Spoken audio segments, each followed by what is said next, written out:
Welcome into the latest edition of the Zone Heads podcast. I'm Brandon. He's Zach, and we are live on Facebook and on Twitter. And if you don't catch this show live, which we always go live on Mondays at some point before you're sitting down for lunch, then you can always catch us on demand as well. Apple, Spotify, iHeart, YouTube, wherever you get your favorites. Let's pay some bills and then let's yap about some sports. Looking to buy, sell, or invest in a home in Central Florida? You need a realtor who not only knows the market, but has experience in protecting your investment. Meet Kevin Crager with LPT Realty, one of the top 25 producing agents in Central Florida. Kevin is the man. And when it comes to real estate, experience matters. Trust Kevin to guide you every step of the way. Call him at 407-702-4635. That number also scrolling at the bottom of the screen throughout the course of today's episode. It's Real Estate Made Smart. Call Kevin today.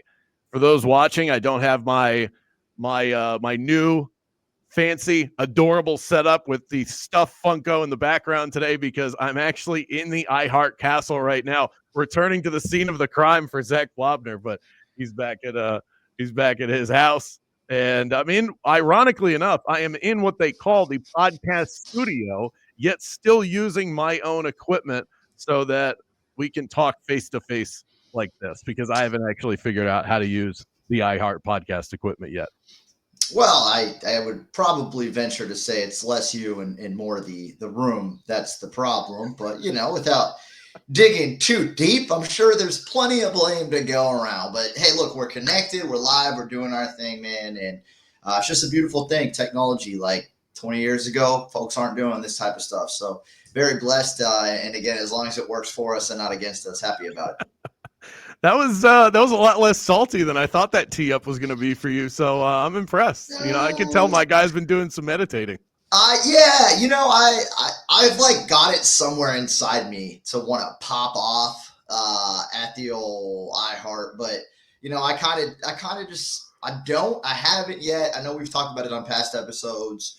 You don't want to burn the bridge. The bridge. It's you're upset with the bridge, but the bridge is still there. I think that's true. Like, obviously, like I try to be an adult and a professional in a lot of ways, even if some of the folks over on that side of the fence weren't that way on my exit.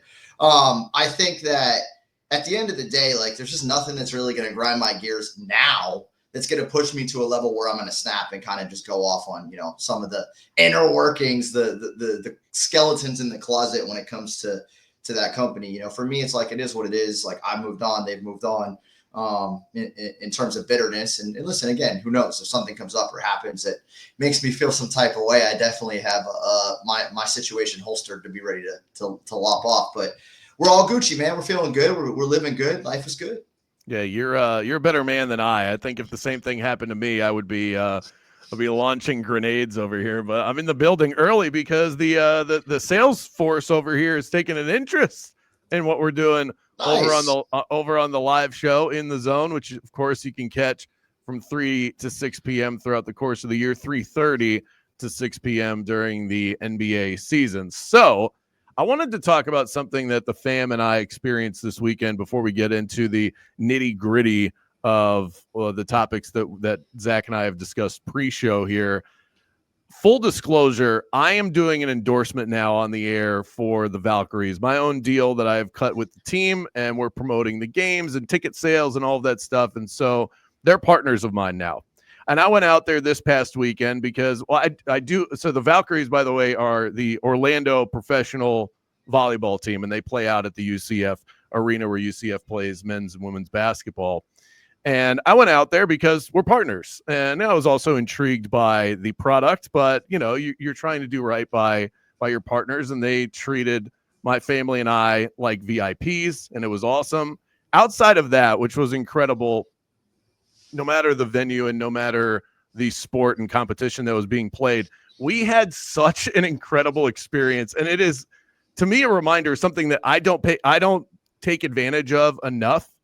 Are those sports that are outside of your periphery a little bit, the events in your town that you might not be hyper fixated on, that offer such an incredible product that you can enjoy with your family. And I have found that for having a 5-year-old that has his own quirks, taking him to an event that doesn't have 20,000 people to it, which I see at Magic games all the time. Families are comfortable bringing their little ones.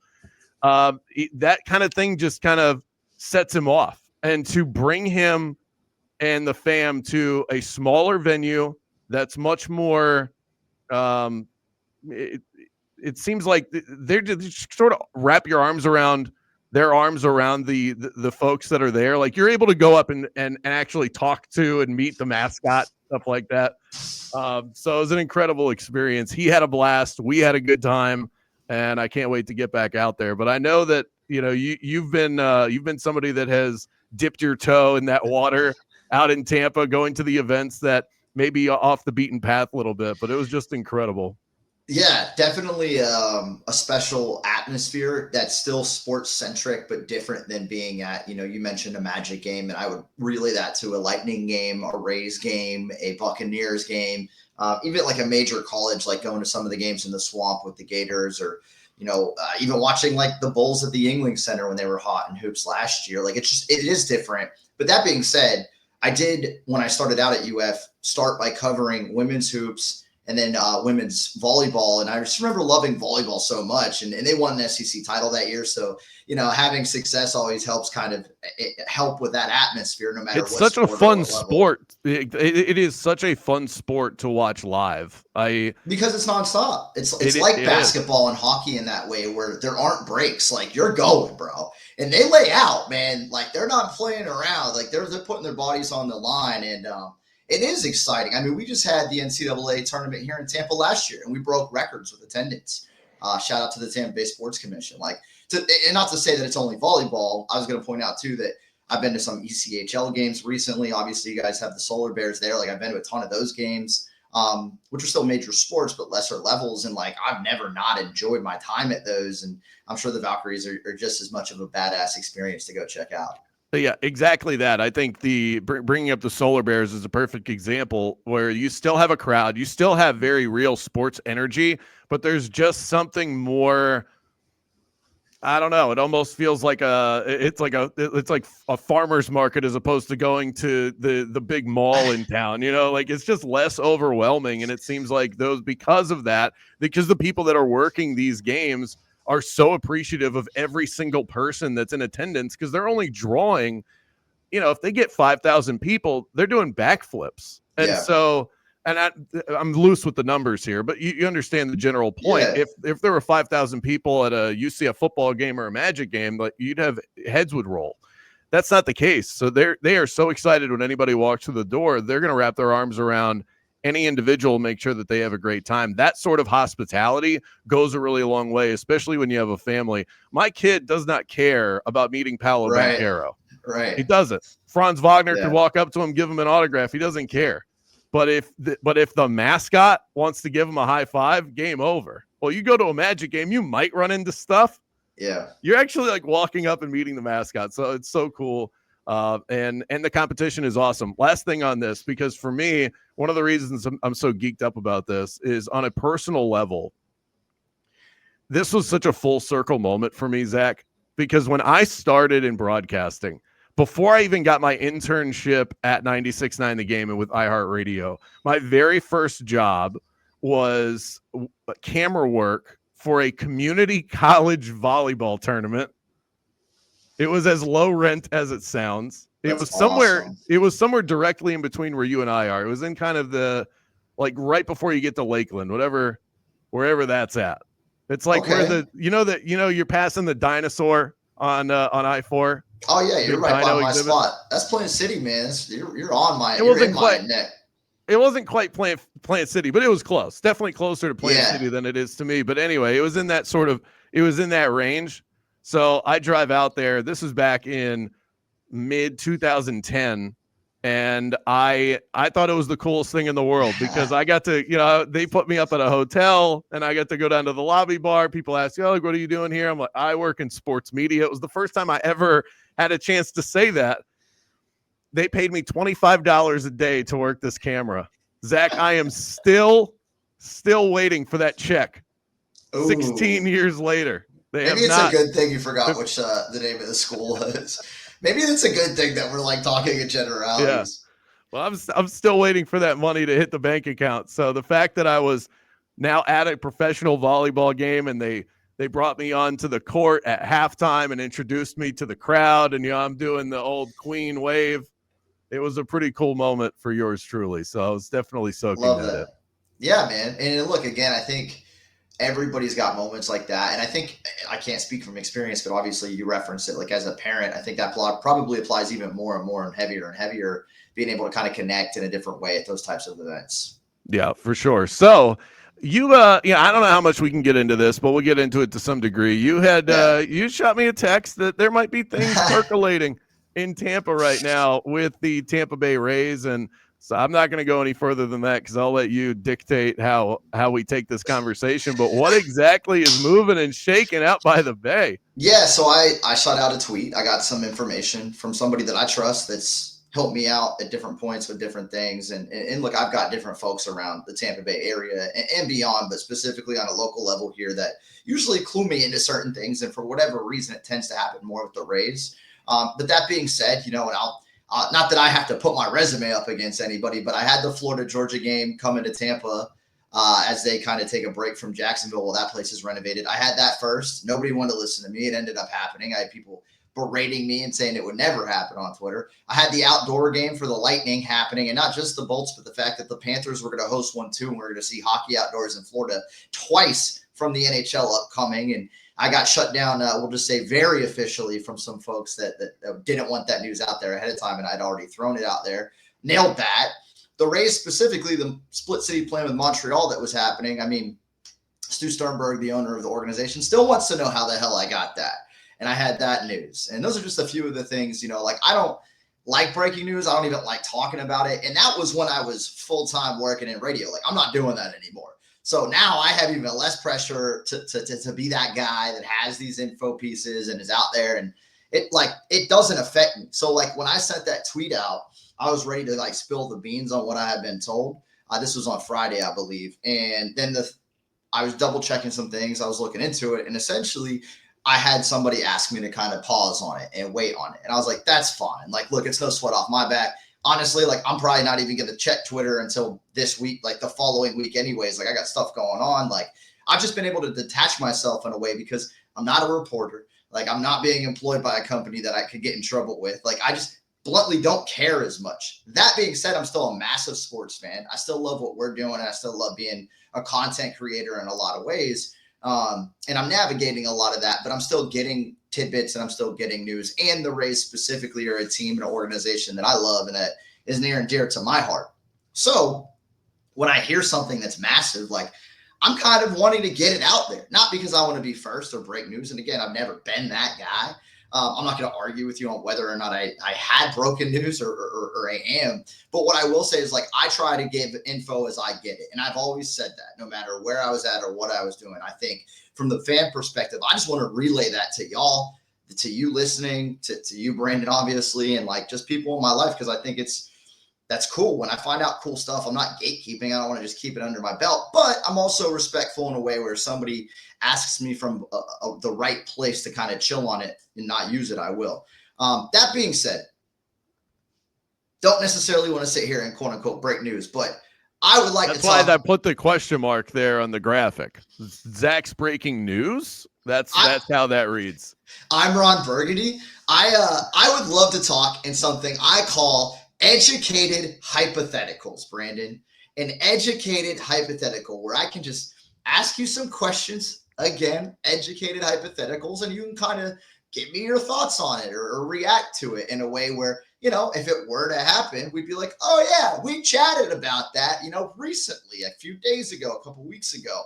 I want to start with some facts here. Educated. I don't even know if I spelled hypotheticals right. The total shot in the dark. You should have just said EDU hypos, like just straight abbreviation. Like all the kids abbreviate everything these days. Why not stick to it? So I do want to first and foremost say this, and you and I just talked about it's Rays Stadium situation related, by the way, just to kind of put that out there. You and I talked a few weeks ago about the Rays Stadium situation, and we shared, what we knew, what we were seeing, what we thought would happen.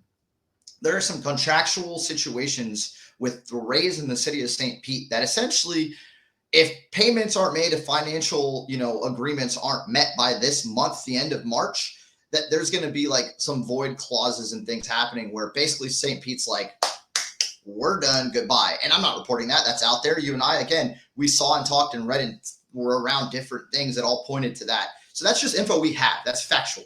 So whether or not you care about me or what I have to say or what I know or what Brandon thinks or anybody else, factually this month, we're going to find out some big things. So that's true.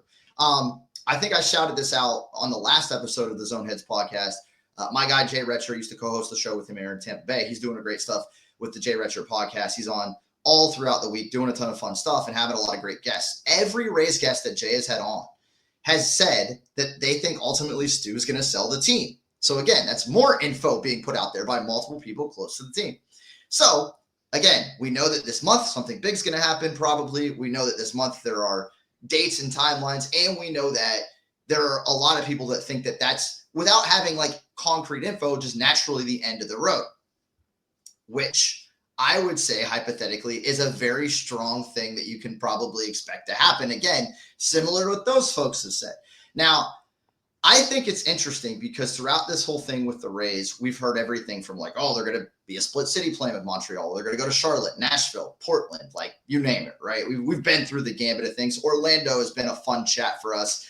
You and I for at least half Thanks for adding us to the mix. You only did that because I'm here. I know.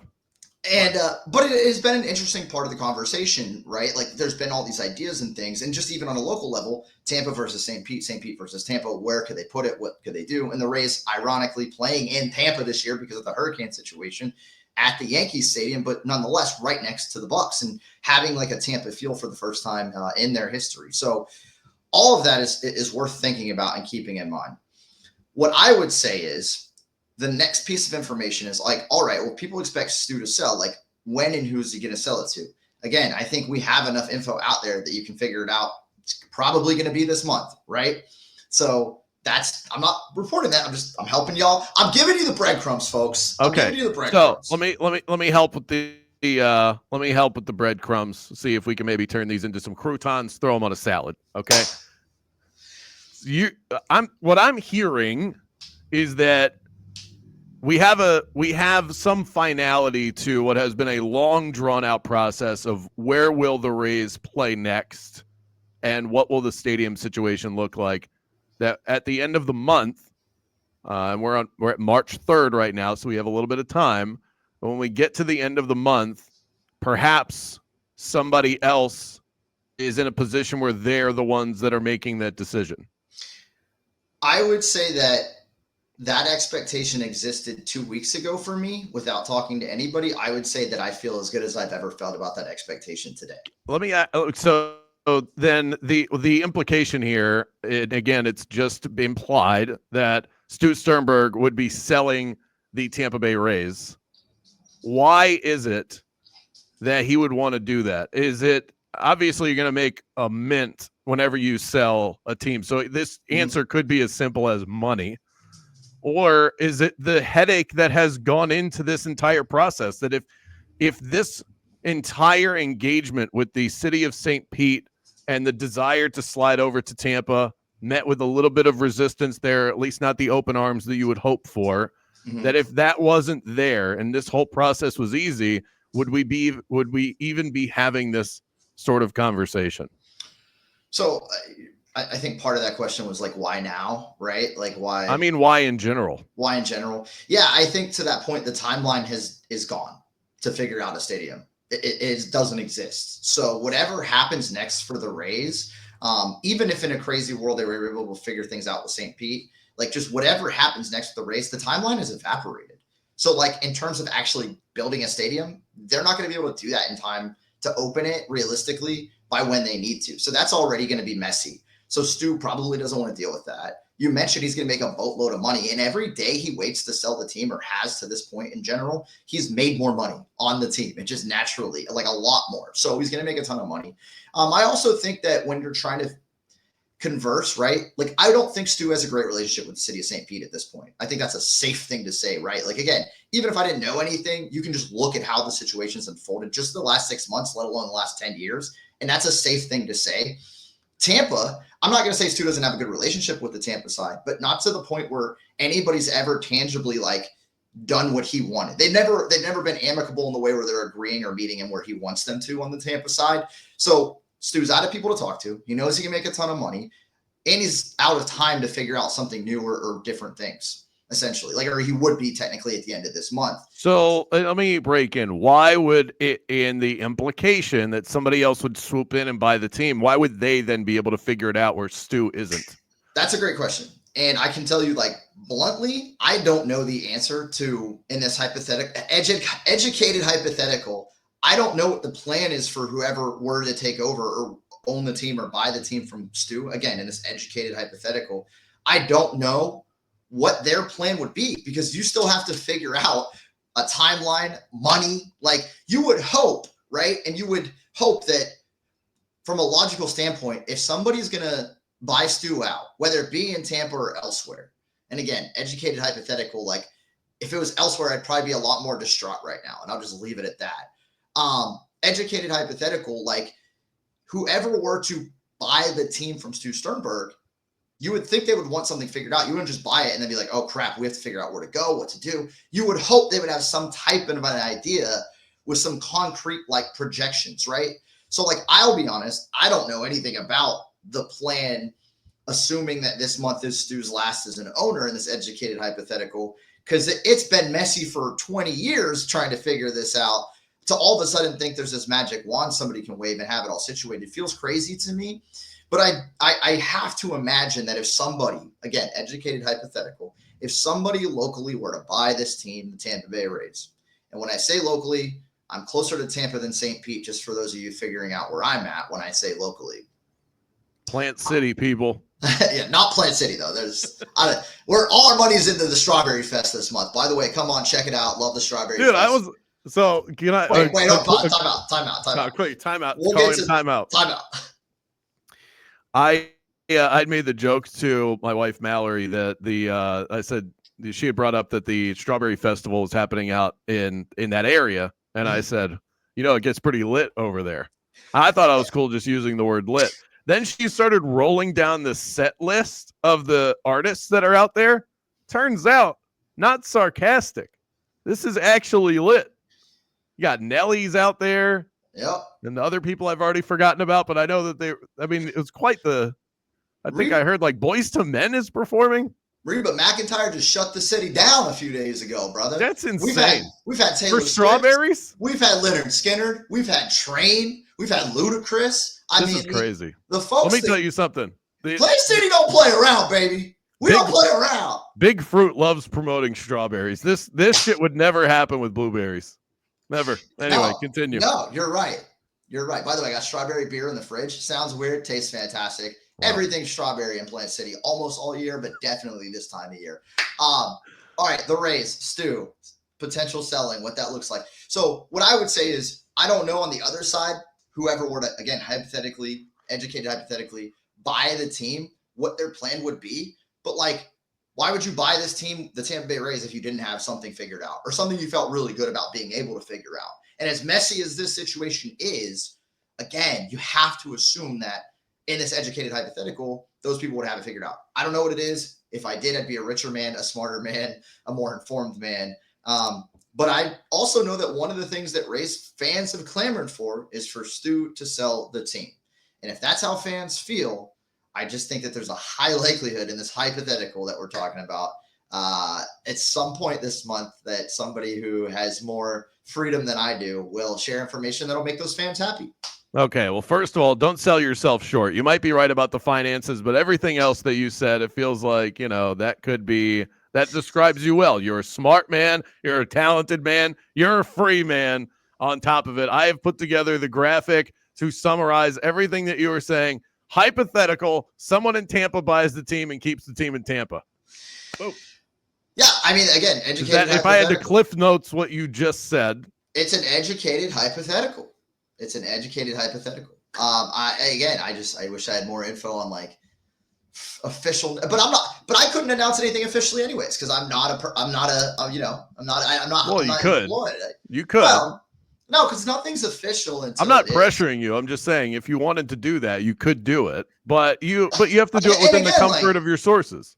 And again, for me, like, I'm in a place right now, like, I don't care. Like, I'm not going to lose sleep over this. I know people are upset, or like some people get like irritated. I had folks on Twitter that were like, why are you gatekeeping? And I'm like, look, for me, like, it's just, I love baseball. I love the Rays. I love talking to folks. I feel like I'm still creating content. You and I are still doing a lot together, but like, I'm not in it the way where I feel pressured to have to figure this out, or like deploy this info in a way.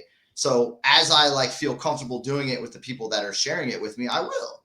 But to that point, the one thing I guarantee is this month, something giant's going to happen with the Rays. Again, we've went over all the things that are likely to happen. And as a gambling man, and I know we got some bets coming up, Brandon. Yeah, I'd throw some dough on like the odds of somebody else being in charge of the organization a month from now. All right. Well, I think that should make most people happy, even folks on my side of town, because if we're being honest, the city of Orlando has not exactly put their best foot forward. They've put a toe forward. They have not put their best foot forward in terms of securing the Tampa Bay Rays if things were to go sideways. So I don't think it's realistic that Orlando is involved. I think they like the idea of it, but there's a difference between liking the idea of something and then actually creating action that sustains the possibility of that sort of thing occurring.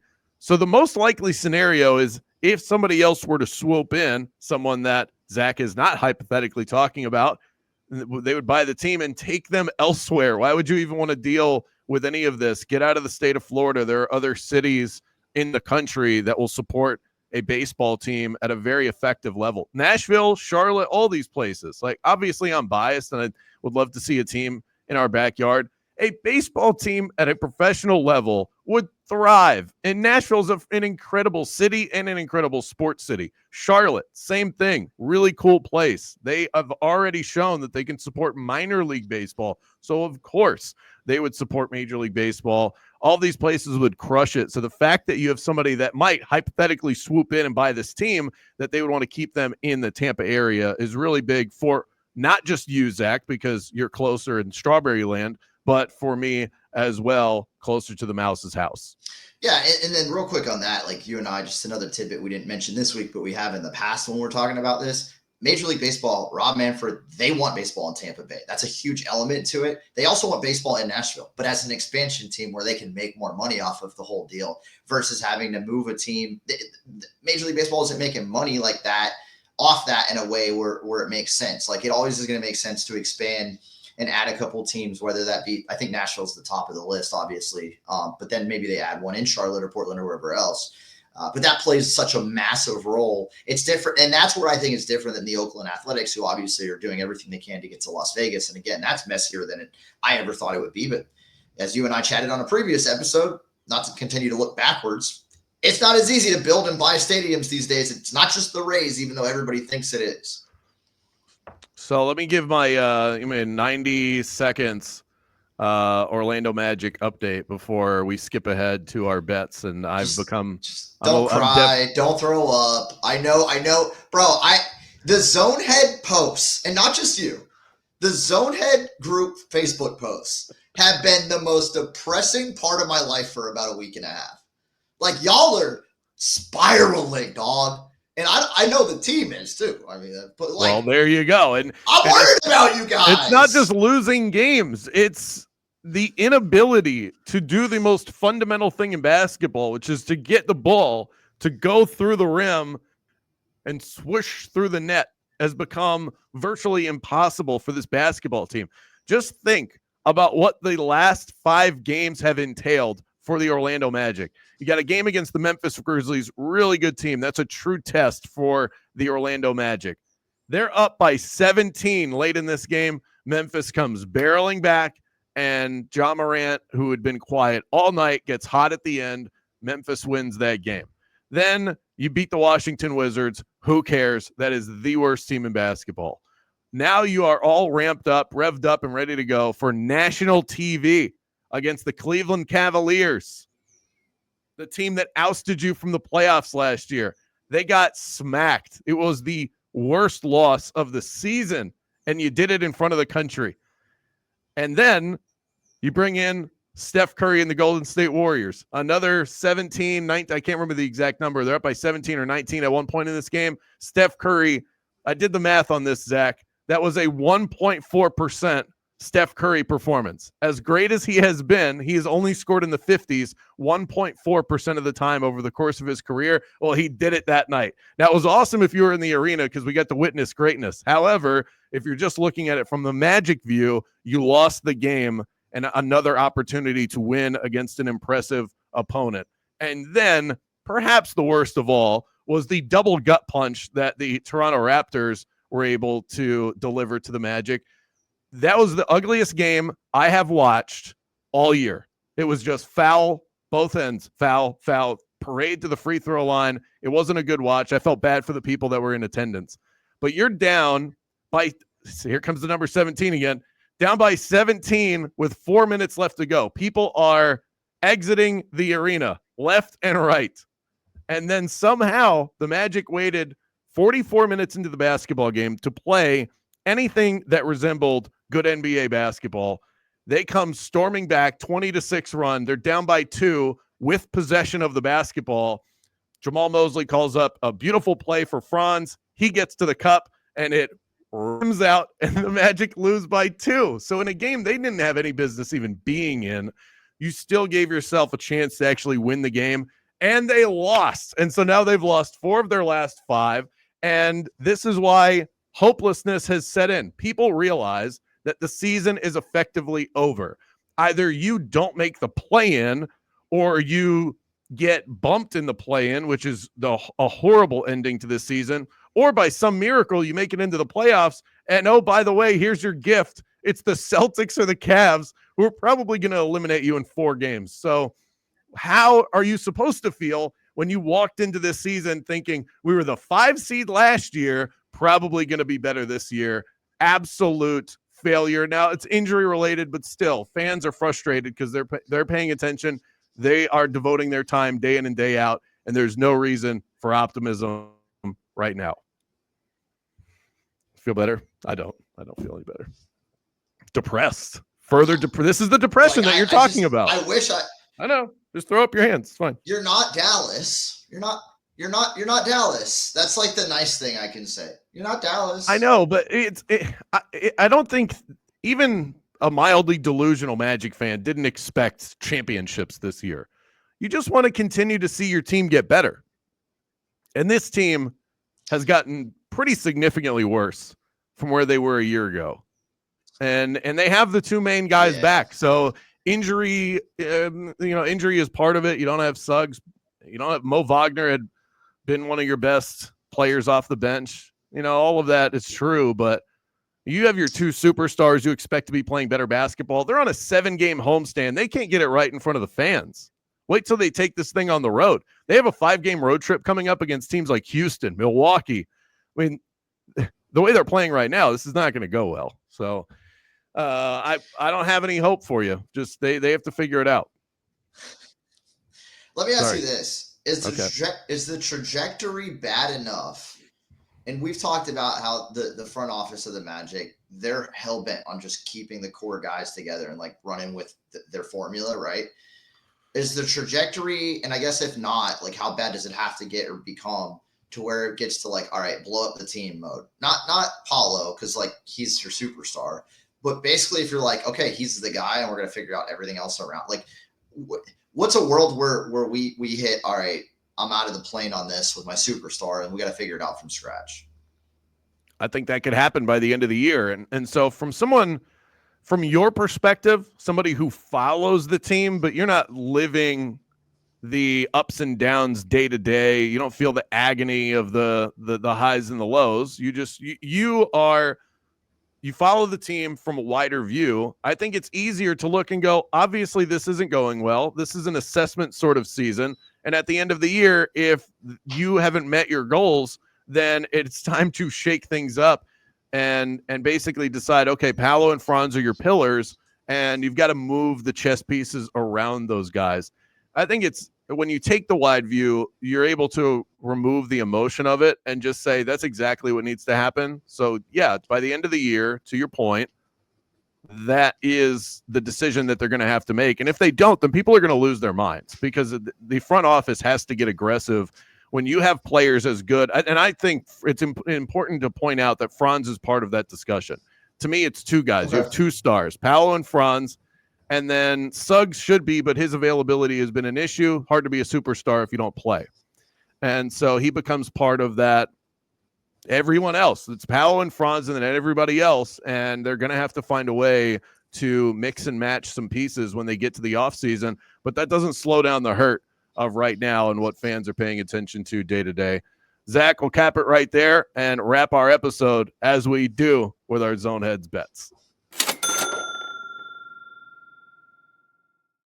Okay, so I got a $5 bonus bet from Hard Rock Bet. I hadn't placed anything. You know, most of the time when we pop on with our bets at the end of the episode, I'm going to give you what I'm on for tonight. I took a beating with that Magic game last night, so I'm laying low for today. And it's part of the pain that you hear, by the way. Most people figure that out. When it sounds like I'm about to cry, it's because I've usually lost at least $25 to $50. And I don't like losing. But I got a $5 bonus bet kindly from the folks at Hard Rock, and I have placed that on an NCAA futures bet. By the way, recommendation for everyone out there, when you get these cheapo $5 bonus bets, place them on some long shot odds. Just go find a champion in some sport. And I have found St. John's, the Johnnies, as the team that I will be backing. A 40-year drought, straight up winning the Big East in the regular season. And, Rick Pitino's got the white suit on now. They got swagger. They've got talent galore. And I think this team, at the least, is going to be a candidate to be in the Final Four. Gives me some hedge opportunities as well.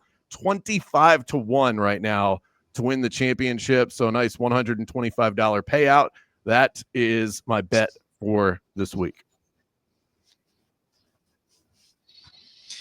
Yeah, I mean, I'm going to be a little bit of a homer here with mine because I've been waiting for these odds to get better where I can make money, Brandon. But the Gators beat the brakes off of Texas A&M, who was a top 10 team coming into Gainesville. They lost to the Bulldogs, who was unranked, but the SEC is tough. At Georgia, the game prior, that put the Gators odds at plus 1,000. So, I really like that. I think it's a top-heavy March Madness. I think we're going to see the top seeds, 1 through 5 or 1 through 8, if you want to go into the twos. You're going to see a lot of chalk from the top, but I think it's going to be chaos underneath. St. John's is right on that bubble for me in terms of teams that I think could get caught in the massacre. And obviously we'll talk more March Madness. And I know a lot of folks do typically wait until the brackets come out to start laying down some dough, but I definitely love your idea of picking some of these guys ahead of time. And for me, I've watched a lot of Gators basketball. I've suffered through the last few years, and they're as good and, in my opinion, better than anybody else in the country. I like the other top teams. Duke's obviously stacked. Cooper Flag's the best player in the country. The Auburn Tigers are as good as anybody, too. Those are a couple of teams I like a lot. I'm off Houston. I'm off Bama. Tennessee, I don't trust. Rick Barnes, we've seen him. So I really like some of those top teams. And, again, to your point, I think even though the brackets are going to be a ton of fun, look at the ones with odds like the Tigers, Devils, or plus 350, plus 325. There's not great odds, but if you're into quadruple digits with any of these futures in the tournament and you like them, I definitely, I'll tell you on that. I love that idea of putting down some dough. And for me, it was the Gators. I was waiting for their number to go down.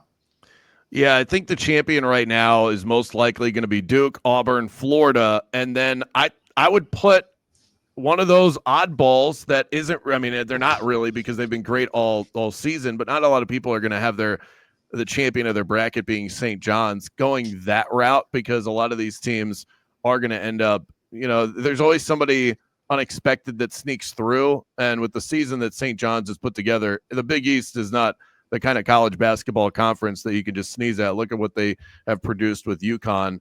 I think if you're going out of those three, will be the three most popular picks. St. John's is as good as any that is out there. By the way, Zach, shout out to the people that are paying attention right now, that are following us. 353 views as we wrap up this episode. We just started this. I mean, I've had some variation of the Zone Heads podcast for the last couple of years, but you and I have started doing this routinely on Mondays for the last couple weeks, months. I've kind of lost track of time there, but we have not been doing this for a long time. For this many people to be plugged in right now through just our social channels it's awesome. So if you're paying attention to this as we speak at the moment, we really appreciate it, and then appreciate our sponsor, Kevin Crager, as well, for getting us off the ground. Yeah, I agree. Couldn't be on more of the same page. I think what happened was we wanted to talk football so bad after the conference championship games in the Super Bowl that like Monday, it was like, it's got to be Monday. Like we can't wait till we can't wait. It's hard enough to wait 12 hours or whatever it is from when the games ended to when we were doing this. But yeah, man, still having a ton of fun. And again, I think beyond the podcast, encourage everybody to join the Zone Heads Facebook group. It's if you're a Magic fan, it's been really sad lately in there. If you're not a huge Magic fan, it's just been kind of like, okay, guys, like we got to get through this, but there's always a ton of fun and a ton of cool stuff going on. And it's already a great group. So you're not, it's still growing, but like you're joining a party that's already going on. Absolutely. I love it. And it is geared towards our Orlando sports fan community, but it stretches beyond that because people that live in Orlando, it's such a melting pot of sports fandom. We've got fans for all across the United States that cheer for different teams, and not just sports, but wrestling as well. My guy James here in the comments section says that John Cena turned to a bad guy. It's right. John Cena turned heel, and some fun memes on the Zone Heads page with that as well. By the way, today on my show on iHeart, my Mount Rushmore of heel turns in the WWE. 5 o'clock today. I'm hitting the people right at drive time with that one. And some combine notes too. But yeah, gonna hit the people with the heel turns. I love it. It was good. Did you pay attention to that at all? Nope. I saw the picture of his eyes, like right before I saw that, like from a content standpoint, I know it was popping off. And I could piece together what happened from there with obviously Cody was in the ring, The Rock was around. So like I could put 2 and 2 together. I know people are losing their damn mind. And I was just like, you know what, though, for me, even though I'm not really like, I'm more of a nostalgic fan than a current day fan, I love seeing life and energy in anything that like I have love for or have had love for. So as a huge wrestling fan growing up, anytime the sport can pop, and it has seemed like the last year, 12 months, I would say, there's been a lot more of those moments than there had been for like the last 5 previous years wise. So it seems like they're starting to maybe figure some things out. I don't know. There's popular people talking about it. Vince McMahon being out of the picture. They have so much more creative freedom right now. Everything was just everything at the end of the day was straight out of Vince's brain, whether it was his idea or not. It went through his filter, and you can tell they're operating with a lot more creative freedom right now. I don't think it hurts that they've got these streaming partners and they can stretch the bounds of what's appropriate and what's not. And that allows you to be more creative as well when you're not worried about certain language restrictions and things like that. But they're crushing it right now creatively. Excited for WrestleMania. Zach Lobner, Brandon Kravitz, the latest edition of the Zone Heads podcast is over and done with. Shout out to our sponsor, Kevin Crager, and we'll see you back here next week. I'm at Brandon Kravitz. He's at Zach on the mic, and you, our precious Zone Heads, keep up on everything that we do via our Facebook page.